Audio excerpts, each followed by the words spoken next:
بص يا ابن قلبي، في سؤال بيلف السوشيال ميديا من سنين، وسؤال محدش عارف يجاوب عليه غير لما نروح لقلب الموضوع. ليه روبي دايما بتلبس كده ودايما بتعمل كده؟ ليه كل ما تطلع تعمل ترند واي صوره ليها تعمل دوشه؟ وايه سر الشخصيه الجريئه اللي كل الناس بتتكلم عنها؟ في الفيديو ده هفهمك الموضوع من اوله لاخره، من اول لحد اللحظه اللي احنا فيها دلوقتي. ركز معايا لان الكلام اللي جاي مش مجرد كلام عن لبس، ده كلام مهم اتبنت على اساسه فكره، فتابع معايا الفيديو للاخر. بصوا يا جماعه، قبل ما نبدا الفيديو انا هختار 3 قنوات من المتابعين وهعمل مراجعه كامله عليهم من ناحيه البانر واللوجو والمحتوى وافكار ترند جاهزه ترفع القناه عندكم. الموضوع مش مجرد تقييم، لا، الهدف اني اساعدك تتطور وتاخد خطوه لقدام. مستني ايه؟ علق دلوقتي بكلمه تقييم وانا هقيم قناتك حالا، وخليك من ضمن ال3 اللي هقيم قناتهم، ويلا بينا.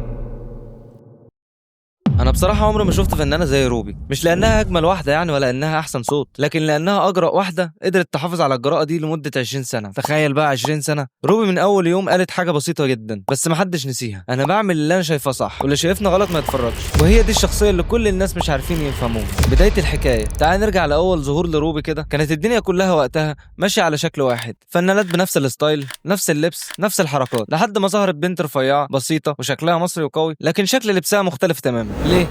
لانها ببساطه كانت عايزه تبقى الاسم اللي يتشاف قبل ما يتسمع. ولما نزلت اغنيه ليبي داري كده الناس اتصدمت، مين دي؟ ليه لابسه كده؟ وايه الثقه اللي بتتكلم بيها دي؟ بس في نفس الوقت الناس كلها حفظت اسمها، وده كان اول نجاح من اول خطوه. طيب ليه هي مكمله؟ السؤال اللي يجنن بقى، ليه لحد النهارده بعد كل السنين دي روبي لسه بتلبس جريء ولسه بتطلع بحركات غريبه ولسه بتعمل حاجات ناس كتير بتشوفها مش مفهومه؟ الاجابه بسيطه، ده براند. ايوه، روبي براند. زي عمرو دياب يعني شباب، شيرين يعني احساس، تامر حسني يعني رومانسيه، نيجي لويجز بقى يعني المود الرايق، روبي بقى جراءه، خفه دم، ستايل مختلف. انت تعرف انها لو بكره لبست طبيعي هتفقد اهم حاجه صنعتها، التفرد اللي هو اسمها. وهنا في سؤال اكيد جه في دماغك، هل الجراءه دي مفتعله ولا هي شخصيتها كده؟ في ناس تقول لك يا عم دي بتعمل شو، وفي ناس تانية تقول لك هي بتستفز المجتمع. انا عايز اقول لكم الاتنين غلط، هي مش بتستفز حد، هي ببساطه بتتصرف على طبيعتها. الست دي طول عمرها كان عندها طاقه مختلفه، الطاقه دي بتقول انا حره، مش فارق معايا غير شغلي، وده باين في كل حاجه بتعملها، ضحكتها، رقصها، لبسها، لقاءاتها. ده انا حتى فاكر ان انا شفت لها خبر قبل كده كانت اتسالت فيه هتبطل غنى امتى، روبي بصت وقالت الجمله اللي قلبت السوشيال ميديا: مش هبطل الا لو انا مت. معناها انها عارفه قيمتها وعندها ايمان ان اللي بتعمله ده مش مجرد شغل،